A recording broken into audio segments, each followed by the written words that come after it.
Afternoon my dear. तो मैं जानकारी दूं आपको कि पिछले क्लास में भी इसके संबंध में व्याख्या हुआ था, बताया गया था, नहीं बताया गया था। हमने बताए थे कि विलियम प्रथम जो है जर्मनी की एक मजबूत राज था, पर्सा उसका शासक था, और इसका भी मन था कि जर्मनी जो बिखरा हुआ है वो एक होना चाहिए, और उसी के ध्यान में रखते हुए 1862 ईस्वी में पर्सा का प्रधानमंत्री बनाया था बिस्मार्क। किसको? बिस्मार्क। और इसको प्रधानमंत्री बनाकर मौका दिया कि बिखरे हुए जर्मनी को एक करो, साथ ही साथ समय समय पर जो उचित सुझाव, उचित सहायता होता है वह भी ये करता रहा। कौन? विलियम प्रथम। परिणाम स्वरूप बिस्मार्क 300 टुकड़ों में बिखरे हुए जर्मनी को बड़ी ही सरलता से, बड़ी ही आसानी से, बहुत ही कम समय में एक करने में सफल हो गया। तो इससे स्पष्ट हो रहा है कि विलियम प्रथम अगर बिस्मार्क को प्रधानमंत्री नहीं बनाता तो ये अवसर उसको नहीं मिल सकता था। साथ ही साथ उचित सुझाव, उचित सहायता नहीं देता तो विलियम प्रथम के लिए ये काम असंभव हो सकता था। तो चलो माय डियर, इसको नोट करो।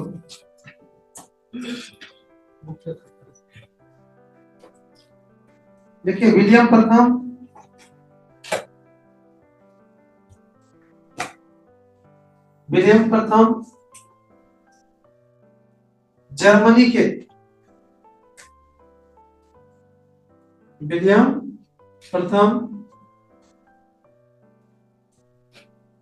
जर्मनी के पर्सा का शासक था। जर्मनी के पर्सा का शासक था। जर्मनी के पर्सा का शासक था। जर्मनी के पर्सा का शासक था, जो पर्सा का शासक था, जो 1862 ईस्वी में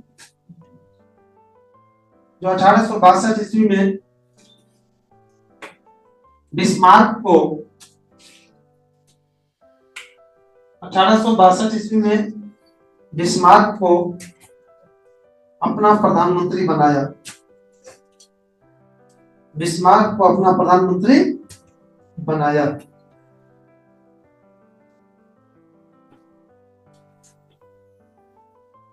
बिस्मार्क को अपना प्रधानमंत्री बनाया। बिस्मार्क को अपना प्रधानमंत्री बनाया। और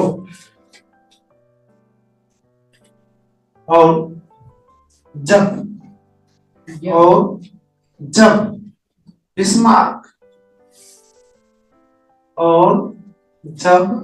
बिस्मार्क बिखरे हुए जर्मनी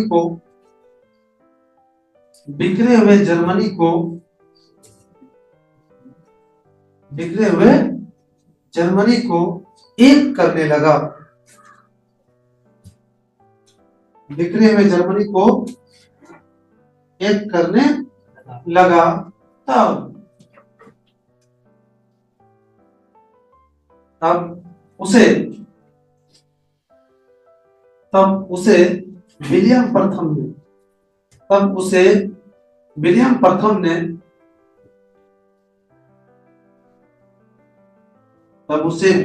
ने उचित सहयोग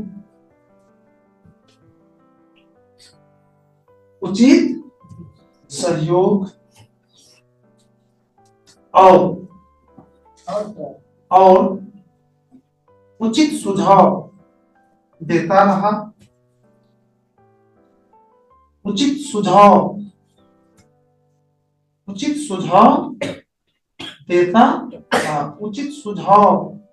देता रहा, जिसके बल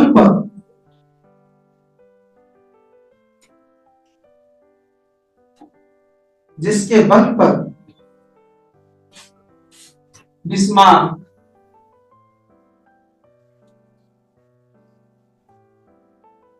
जर्मनी को कुछ ही समय में एक कर दिया, एकीकृत कर दिया। जर्मनी को कुछ ही समय में क्या कर दिया? एकीकृत कर दिया। बिस्मार्क के बाद क्या लिखा?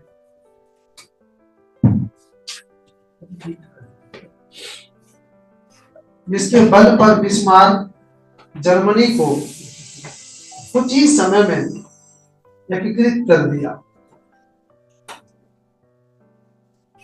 एकीकृत। अब परिणाम चेंज करो बीच से।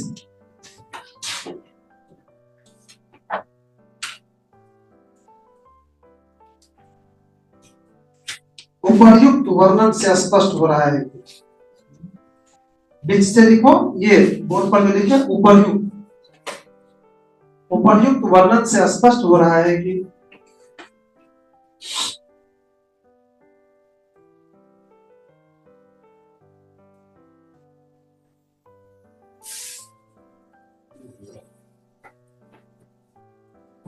उपर्युक्त वर्णन से स्पष्ट हो रहा है कि विलियम प्रथम के बगैर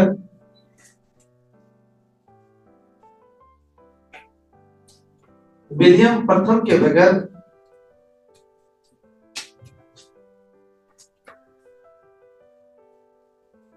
जर्मनी का एकीकरण,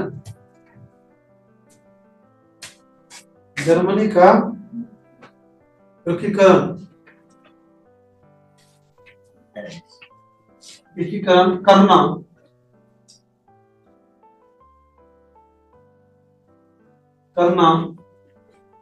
बिस्मार्क के लिए असंभव था।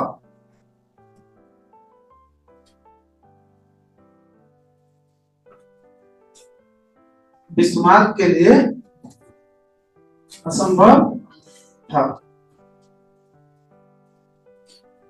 हो गया? अगला बताइए आप। तो बढ़िया से समझ गए, लिख भी लिए।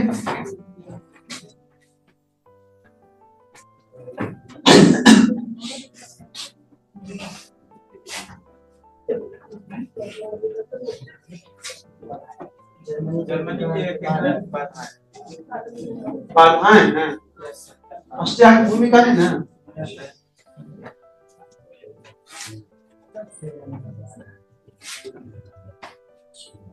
अगला पॉइंट है माय डियर, जर्मनी के एकीकरण की बाधाएं।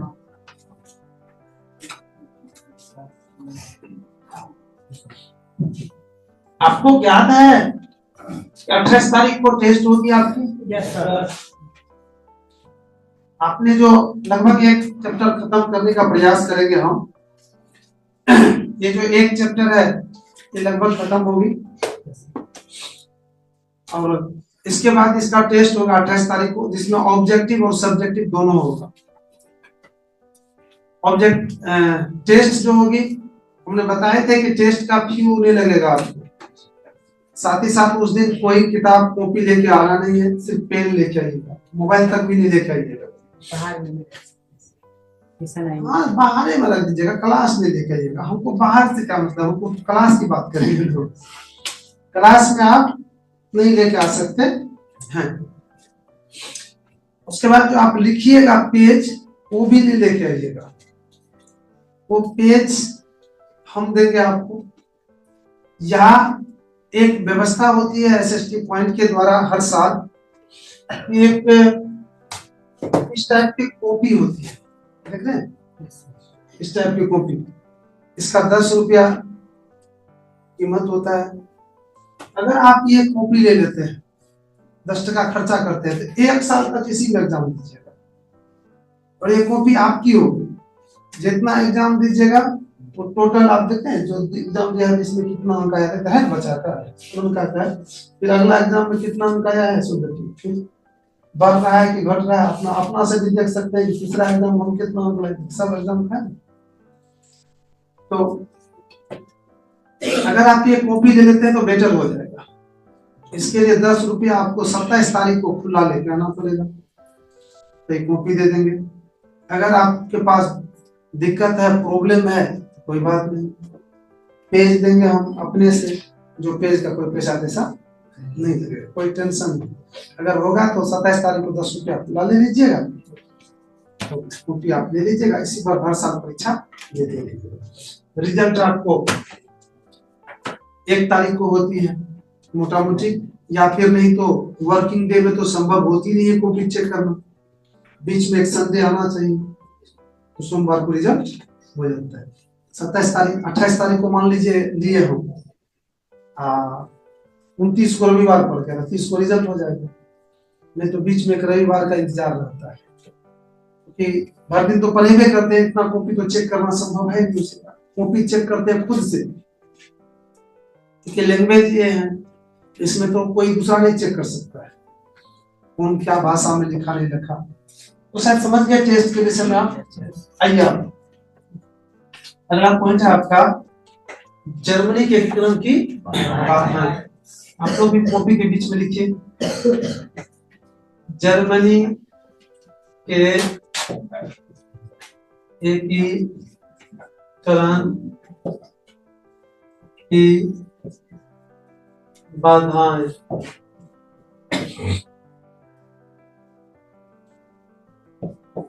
मेरे शाम वाला बैच आज बंद रहेगा 4 से 5, वैसे अभी के बाद सारा बैच मेरे यहाँ बंद रहेगा। आज आप लोगों को सिर्फ पढ़ा दिए, अभी जा रहे हैं सहरसा से, बताए थे आप लोगों को कल अपना वहाँ ढलाई है, अगर ऐसे कोई इच्छुक होंगे तो आइए सहरसा कल पंचवटी चौक पर अपना घर ढलाई होगा। तो हम अभी ये निकल रहे हैं, तो आप ही लोग को पढ़ाने के लिए वेट कर रहे हैं। मिस्त्री 3-4 कोई बिजली वाला यहीं से जाएगा, बस डायरेक्ट करके निकलेंगे। रात में आप आए तो आप आए, नहीं तो उधरे रहेंगे। आपका जो है ढलाई तले करके शाम में रात में।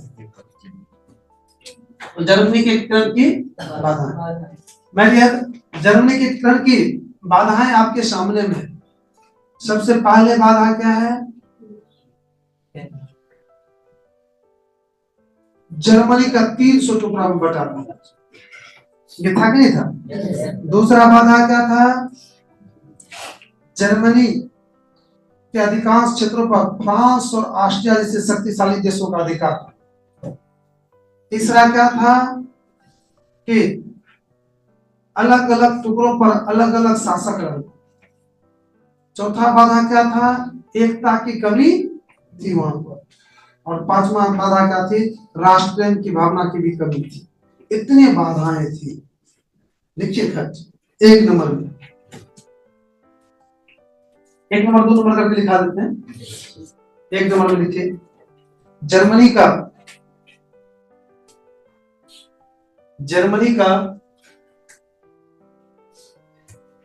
300 टुकड़ा में बटा होना। जर्मनी का 300 टुकड़ा में क्या होना? बटा होना।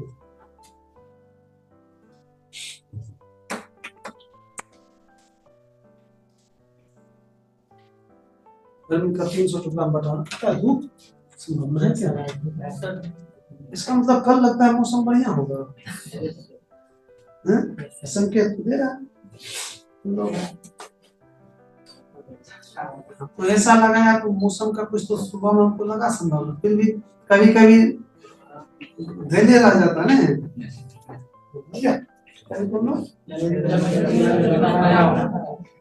नेक्स्ट दूसरा नंबर में जर्मनी के अधिकांश क्षेत्रों पर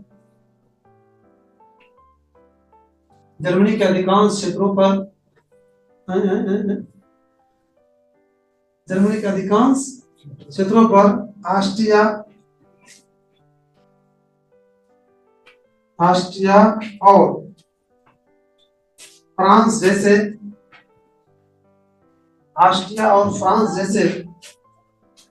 शक्तिशाली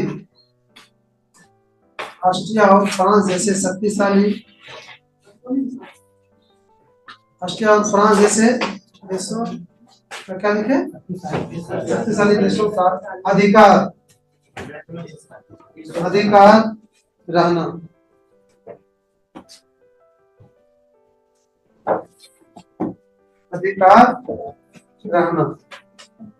आज आप लोग को ज्यादा लेट हो गया था, एग्जाम है तो 100 हो गया। नेक्स्ट नेक्स्ट नेक्स्ट लिख लीजिएगा, कल जो उसको लिखा दिया लिखा। नेक्स्ट, जर्मनी में एकता की कमी रहना। जर्मनी कल के जर्मनी में एकता की कमी रहना।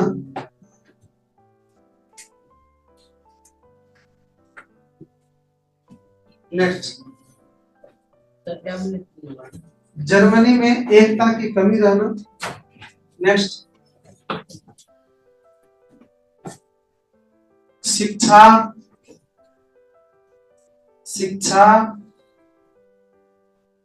और राष्ट्रवादी भावना का अभाव रहना। शिक्षा और राष्ट्रवादी भावना का अभाव रहना।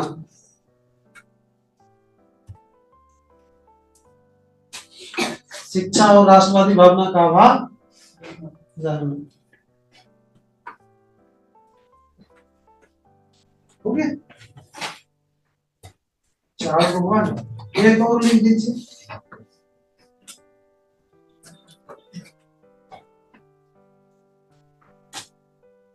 एक और लिखिए। लंबे समय से जर्मनी विखंडित रूप में रहना। जब लंबे समय से जर्मनी विखंडित रूप में, रोको बैठिए, लंबे समय से जर्मनी का विखंडित रूप में रहना। लंबे समय से जर्मनी का विखंडित रूप में रहना। लंबे समय से जर्मनी का विखंडित रूप में रहना। हो गया? तो मेरे डियर, आज मैं आप लोग से ही 15 मिनट टाइम मांग रहा हूं। आज इससे आगे नहीं पढ़ा पाऊंगा क्योंकि अभी निकलेंगे सहरसा, दिन थोड़ा छोटा करता है, वो लोग भी तैयार हैं। तो आइए, आप कब? सोमवार को आइए। टेस्ट के विषय बता दिए आप लोग, जो बाद में आए हैं उनसे 28 तारीख को। कल तो इसलिए तो गले का टाइम दिया कि टाइम डिस्टर्ब नहीं हो। रविवार भी तो टाइम शुरू रहता है, सोमवार को एक दूसरे का तो यार अभी तो जुड़ रहा है। अरे अभी क्यों? अभी वो बच्चा वहां से मार रहा है, भाग गया रे। जी वो 23-12 क्या अब ये अब तो समाप्त हो रहा है। लेट हो गया था सर, इसीलिए अभी सोचे पता होगा। अरे तो अब आज हम 15 मिनट पहले छुट्टी दे रहे हैं, ठीक है श्रीमान? नेक्स्ट सोमवार को हम अपना लोग जुड़ेंगे। 28 तारीख को एग्जाम है, वो सूचना दे रहे हैं आपको। 28 को यही पढ़ाए हैं, वो एग्जाम लेंगे, ठीक है? तो जुड़े तो, लेकिन पढ़ नहीं पाए आप क्या? ठीक है। और दिखाई देता है ना फ्रेश में? जी सर। चलो थैंक यू। हाँ यार, वीडियो आ रहा है तो कहते कि सब कुछ लाइव का मतलब मजाक थोड़ा यहाँ पर है। जी जी, घर से। हाँ तो घर से, जैसे क्लास में बैठा है सब नहीं होगा उसको, मैं क्लास में हूँ। ठीक है, थैंक यू माय डियर। रखते हैं तब आज। ठीक है सर।